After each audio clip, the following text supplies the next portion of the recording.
여러분 안녕하세요.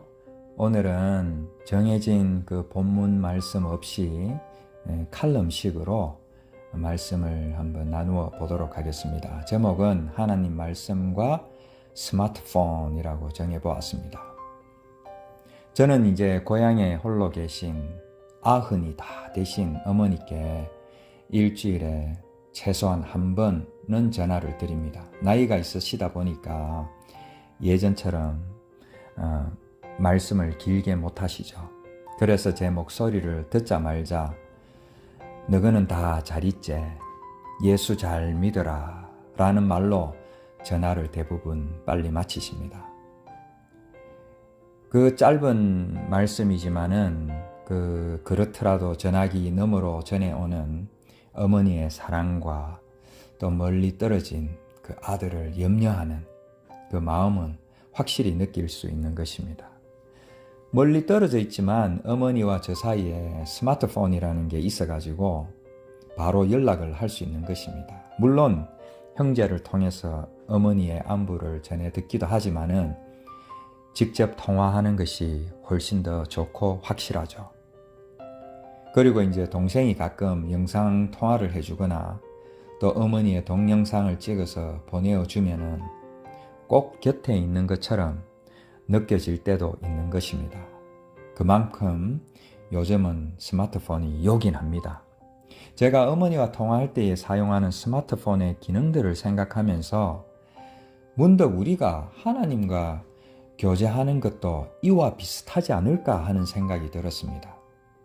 그렇게 이제 계속 생각을 하다 보니까 하나님과 우리 사이에 스마트폰의 기능을 하는 것이 무엇인가 생각해보니 당연히 생각할 것도 없이 하나님의 말씀이 되겠죠. 이렇게 생각을 이어가다 보니 의외로 하나님의 말씀과 스마트폰의 유사성을 제 나름대로 좀 볼 수 있었습니다.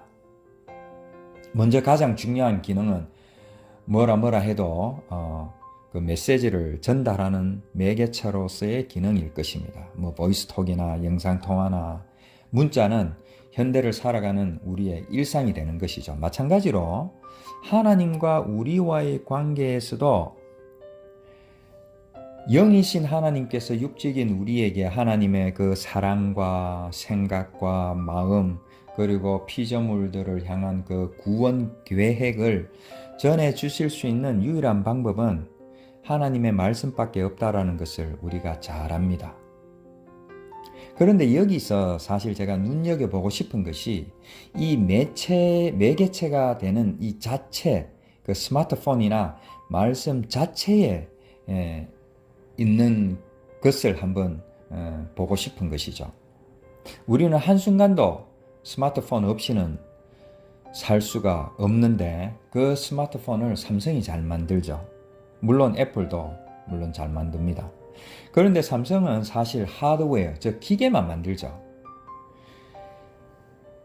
그리고 이제 구글의 안드로이드가 이제 운영체계라고 하는데 그것을 이용해서 삼성 스마트폰을 구동을 하는 것입니다. 이것을 이제 Operating System, 즉 OS라고 하는데 쉽게 말해서 카메라, 메모리, 반도체, 배터리 같은 그 전화기를 구성하는 하드웨어를 이 오퍼레이팅 시스템 OS가 각종 앱을 잘 사용할 수 있도록 연결해주는 핵심적인 역할을 하는 것이죠. 그렇기 때문에 OS가 없으면 스마트폰은 아무 작동도 못하는 그냥 하나의 기계에 불과한 것입니다.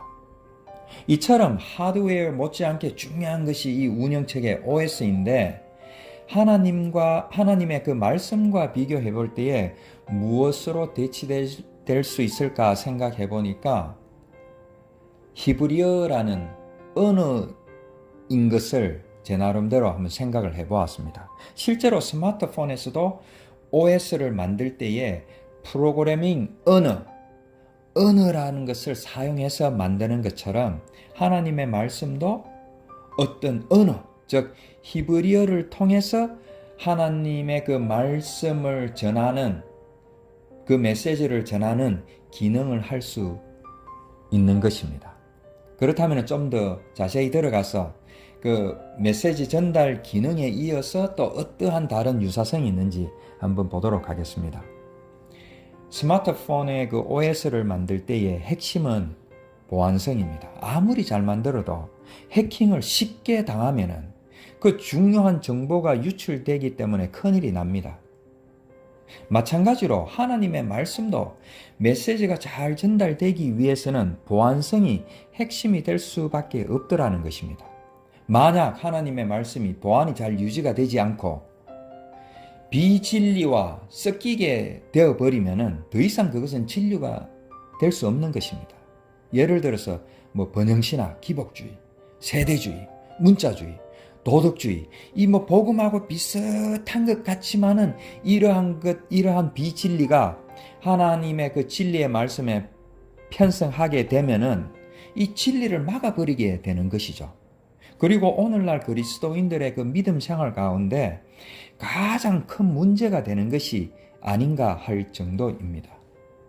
그렇기 때문에 하나님께서는 자신의 그 사랑과 마음과 생각 그리고 피조물들의 구원 역사를 보안을 잘 유지를 해야 되는 것이죠. 그것을 잘 유지하면서 우리에게 잘 전달을 해야 되는데 거기에는 특별히 히브리어라는 언어가 그 중에서도 최적화되어 있더라는 것입니다. 그 이유가 있습니다.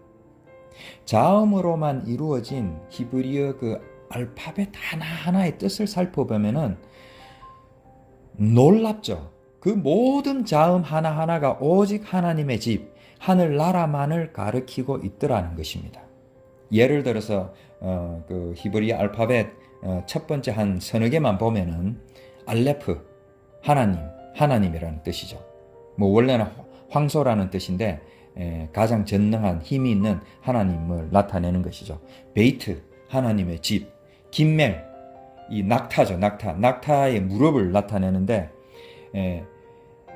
하나님의 집을 위한 무릎을 꿇고 하는 기도, 이렇게 우리가 뜻을 알 수가 있는 것입니다. 그리고 네 번째로 나오는 거 달레트, 이것은 하나님 집의 문이라는 뜻이죠.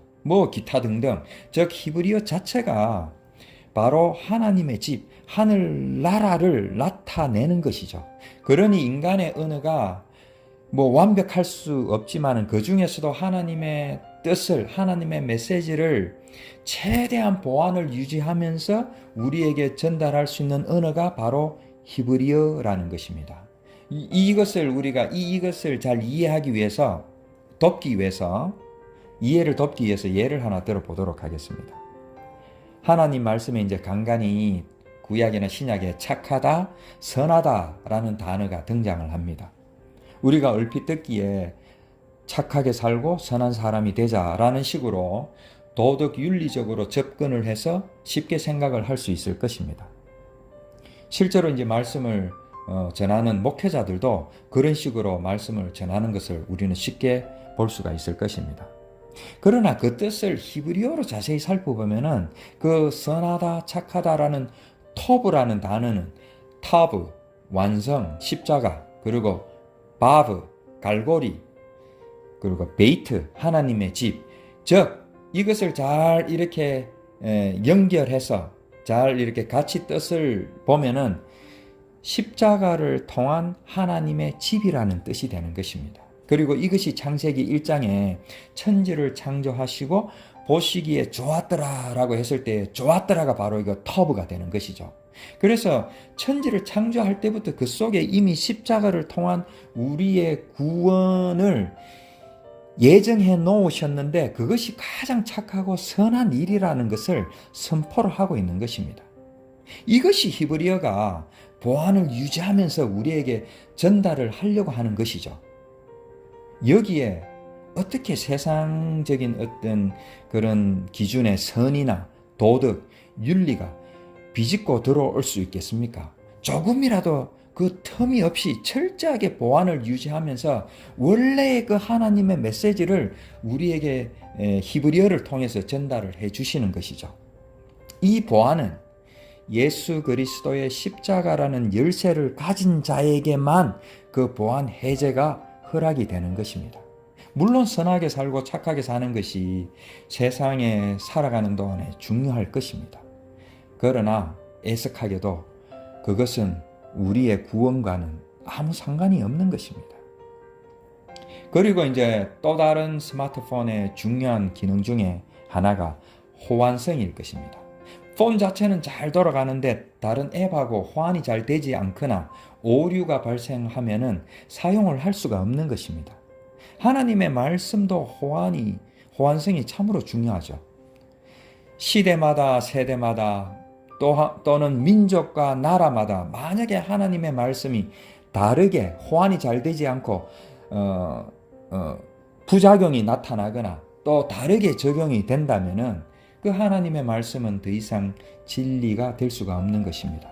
시대와 세대를 떠나서 민족과 나라를 떠나서 하나같이 하나님의 말씀은 1.1핵이라도 오류가 없이 십자가를 통한 하나님의 집, 하늘나라, 영원한 생명만을 말하고 있더라는 것입니다.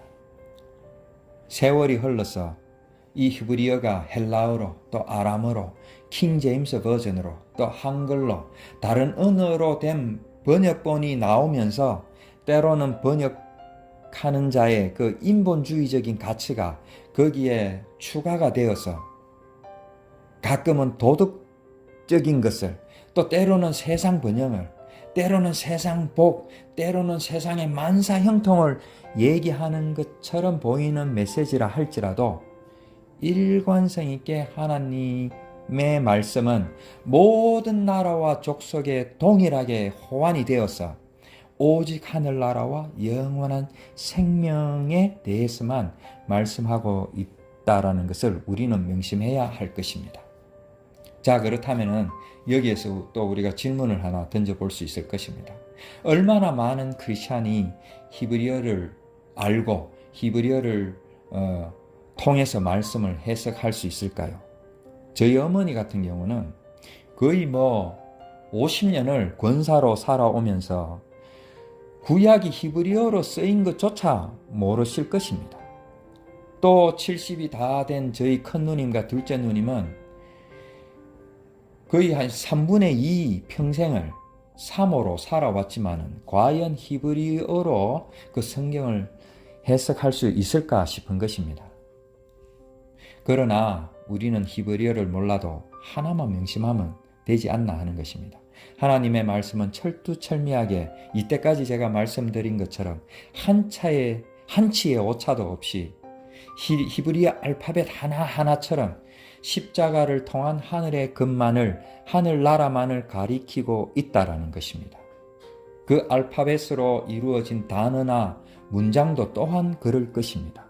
그렇기 때문에 조금 전에 말씀드린 것처럼 인간들이 추가한 비진리들, 번영신학, 기복주의, 세대주의, 문자주의, 도덕주의 같은 것들을 우리는 이것만 명심하면은 쉽게 걸러낼 수 있을 뿐만 아니라 우리는 신앙생활을 하면서 그렇게 해야 되는 것입니다.